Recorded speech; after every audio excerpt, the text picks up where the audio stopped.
YTN 라디오의 신율의 뉴스 정면 승부 3부 시작합니다.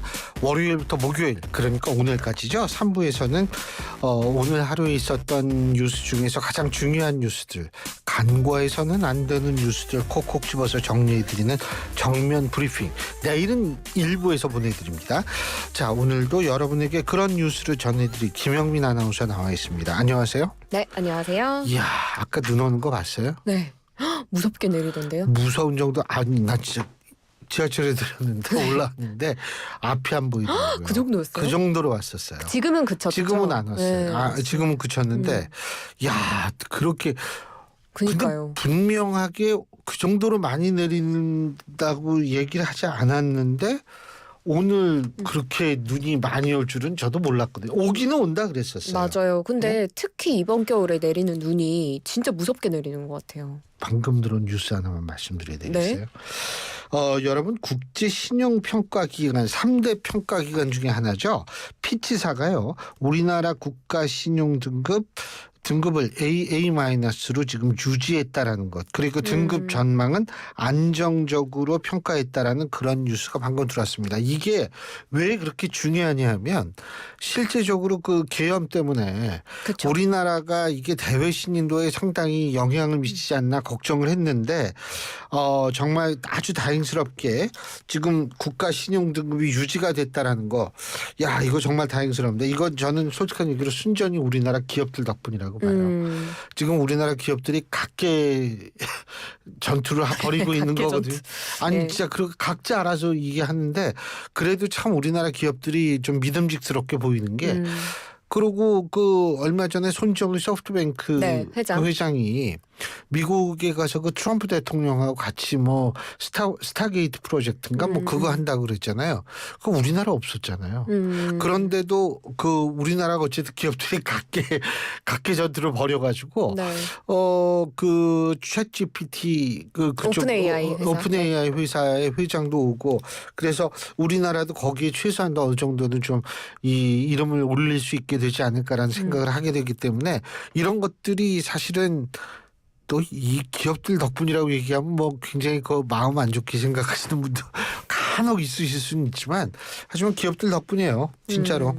어쨌든 우리나라가 오래 쌓아온 어떤 그 펀더멘털이 튼튼하다고 평가를 한 게 아닐까요? 그럼요. 그리고 삼성이나 뭐 LG나 뭐 SK나 뭐 네. 이런 데 있어서의 그 기업들의 이름의 가치는 그건 뭐 지금 어느 정도 수준에 올라가 있으니까 네. 아유 그래도 정말 다행입니다. 예. 다행. 그래서 제가 이 소식을 지금 방금 막 들었거든요.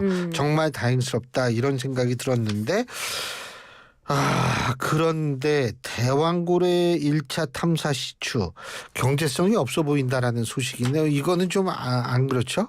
네. 안 좋죠? 그렇죠. 예.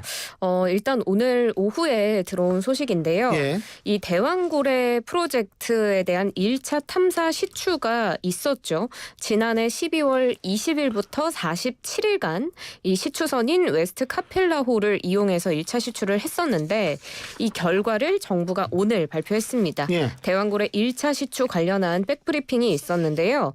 사전 예측보다 석유 시스템이 양호했는데 그런데 경제성이 있을 만큼의 탄화수소 매장량은 확인하지 못했다라고 결과를 발표했습니다.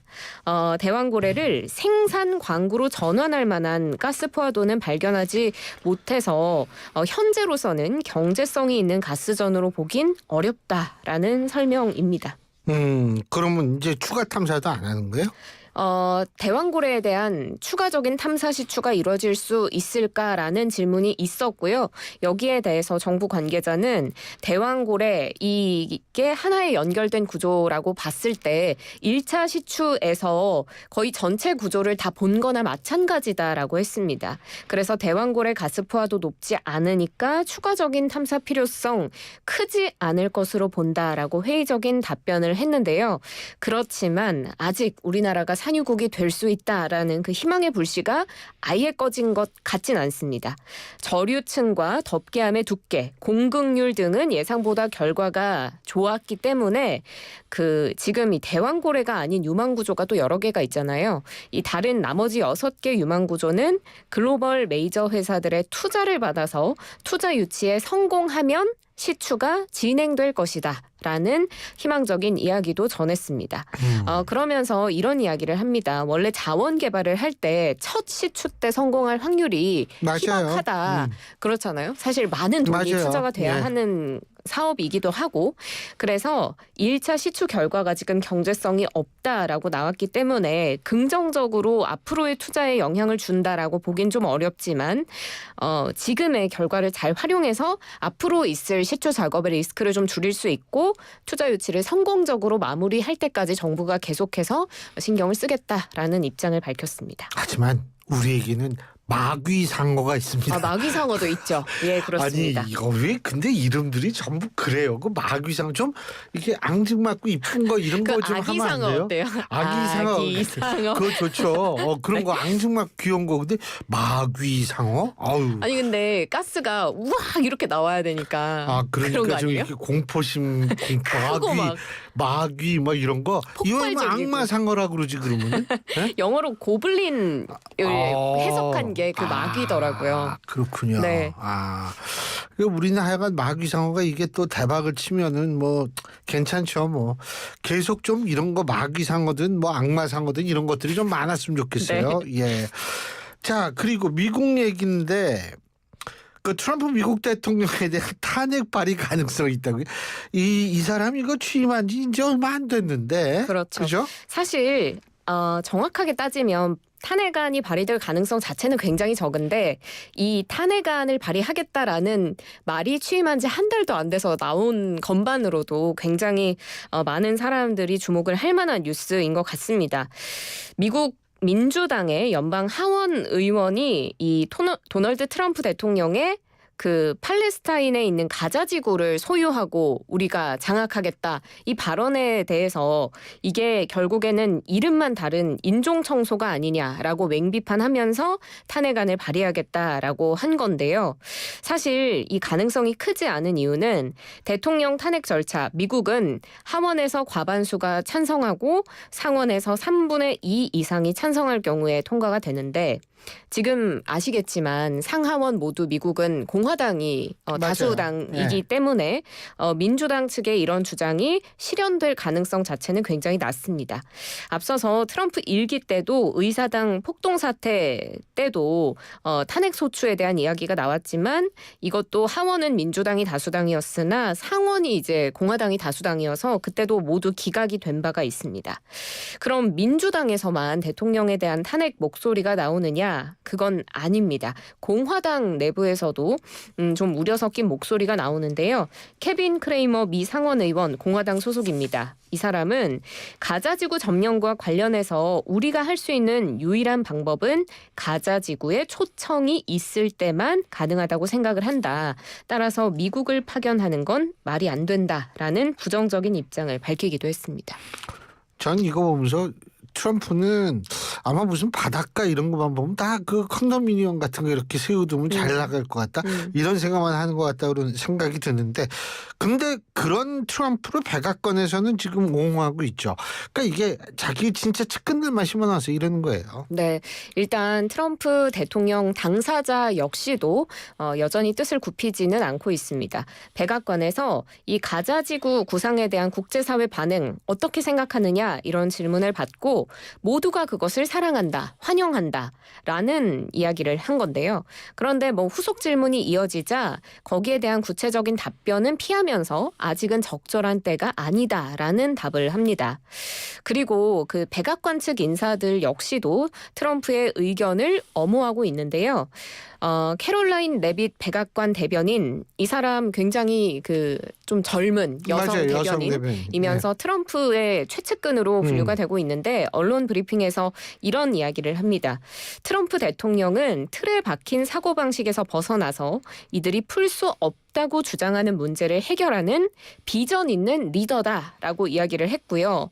미국이 가자지구를 재건하는 데 참여를 하겠지만 지금 미국 내에서 우려의 목소리가 나오는 대목이 미군 투입이나 미국인 세금 투입 이런 부분인데 미군 투입하겠다는 약속은 하지 않았고 미국인의 세금을 쓰겠다는 의미도 아니다라고 선을 그었습니다.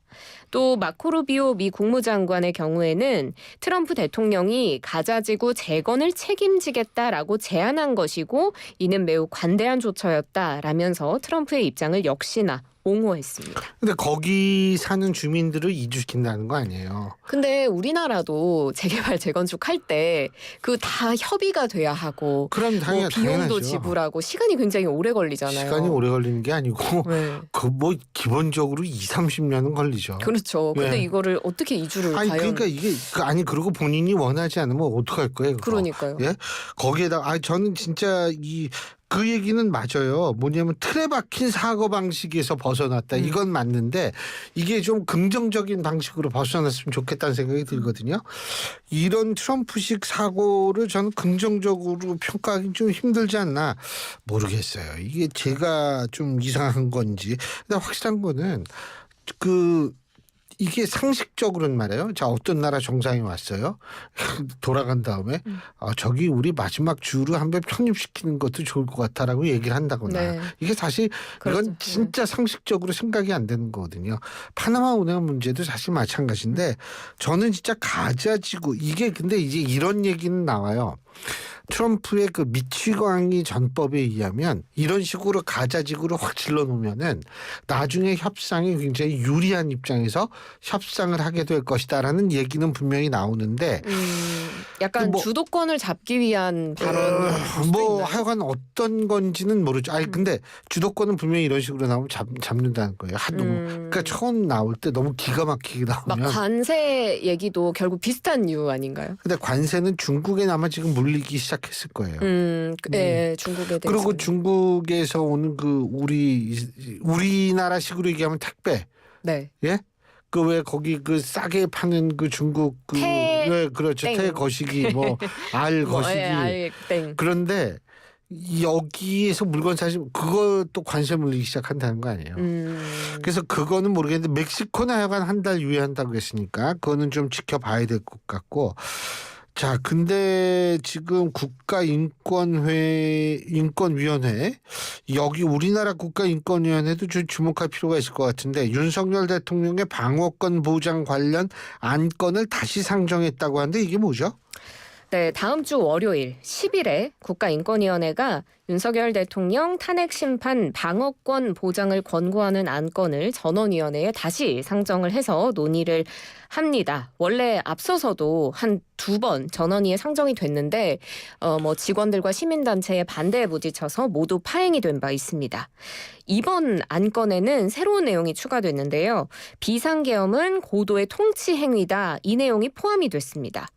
민주당의 서미화 의원실이 인권위로부터 제출받은 자료를 보면 김용원, 한석훈, 김종민, 이한별 인권위 위원이 지난 3일에 이 내용을 담은 안건을 제출했고요. 이 내용을 포함해서 계엄 선포로 야기된 국가적 위기 극복 대책 권고의 건을 제출한 것으로 전해집니다.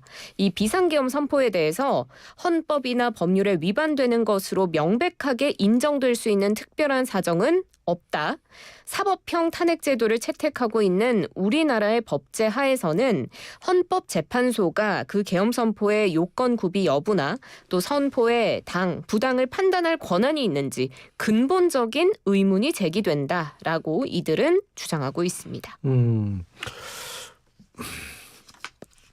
저는 이 통치행위라는 단어를 하도 오래간만에 들어가지고 근데 통치행위다 아니다 떠나가지고 글쎄요. 이게 적법했던 건지 헌법에 부합했는지는 좀 다른 문제 아닌가 이런 생각이 드는데 근데 어떤 분이 그 헌재를 이 상임위원 중에 한 분이 헌재를 부수어 없애야 한다. 이런 얘기를 했다고 지금 인터넷에 많이 뜨더라고요. 그렇습니다. 지금 이 안건을 제출한 위원들 중에 김용원 인권위원회 상임위원이 이런 입장을 밝혔습니다. 자신의 소셜미디어에 어제 올린 글을 보면요. 윤 대통령이 탄핵이 되면 헌재를 응징해야 한다라는 취지의 발언이 담겨 있는데요. 헌재가 주권자인 국민 뜻을 거슬러서 대통령을 탄핵하면 정확하게 이렇게 합니다. 국민은 헌법재판소를 두들겨 부숴 흔적도 남김없이 없애버려야 한다. 이렇게 주장을 했습니다. 그러면서 헌재를 굉장히 높은 수위로 비난하는데요. 헌재는 야당으로부터 대통령 탄핵 용역을 하청받은 싸구려 정치 용역 업체가 돼서 재판이라는 이름의 대국민 사기극을 벌이고 있는 것이다 라는 주장을 했습니다. 그리고 김 의원이 오늘 YTN과의 또 통화에서도 비슷한 류의 입장을 계속해서 전했는데 헌재가 변론기일에 지금 막 증인을 3명씩 부르고 조급한 진행을 하고 있다면서 이게 사기 행각과 다름이 없다. 헌재가 심판이라는 이름을 빌려서 당초에 목적한 바를 달성하려고 하고 있는 것 아니냐. 재판이 아니라 완전히 미친 짓이다. 이렇게 굉장히 수위 높은 비난을 이어가고 있습니다. 뭐 이분의 의견이라고 생각은 하지만 저는 이분의 의견하고는 좀 완전히 다른 의견을 갖고 있습니다. 특히 이분이 뭐 그냥 그 사람이 아니라 국가인권위원회 위원 아니겠어요? 네. 그렇다면 제가 볼 때에는 본인도 제도에 몸담고 있듯이 다른 제도 뭐 전 문제가 없다는 얘기는 아니에요. 하지만 최소한 이 제도에 대한 신뢰를 완전히 좀 없애버리는 이런 식의 과도한 과격한 언어는 저 같으면은 좀 자제했지 않았을까 이런 생각을 하는데 근데 이분은 전한길 씨 그러니까 한국사 일타 강사 네.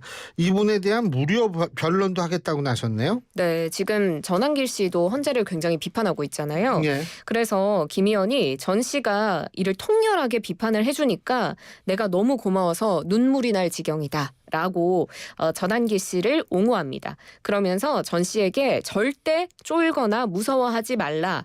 제가 인권위 상임위원으로서 공직자 신분이기는 하지만 기꺼이 무료 변론을 해드리겠다라고 이야기를 합니다. 그러면서 사실은 뭐 변호사도 필요 없고 경찰이 오라고 해도 갈 필요도 없다. 왜냐하면 전한길 씨는 죄를 지은 적이 없고 죄가 되는 일을 한 적이 없기 때문에 뭐 전혀 그런 게 필요는 없지만 경찰이 오라고 하면 가시는 게 좋긴 하다. 그렇지 않으면 경찰이 체포하겠다고 할 게 뻔하고 그렇게 되면 국민들이 불안해지니까 이런 이야기를 하면서 전 씨를 옹호하는 발언을 했습니다. 예, 알겠습니다. 자, 오늘 말씀 여기까지 듣죠. 고맙습니다. 고맙습니다. 김영민 아나운서였습니다.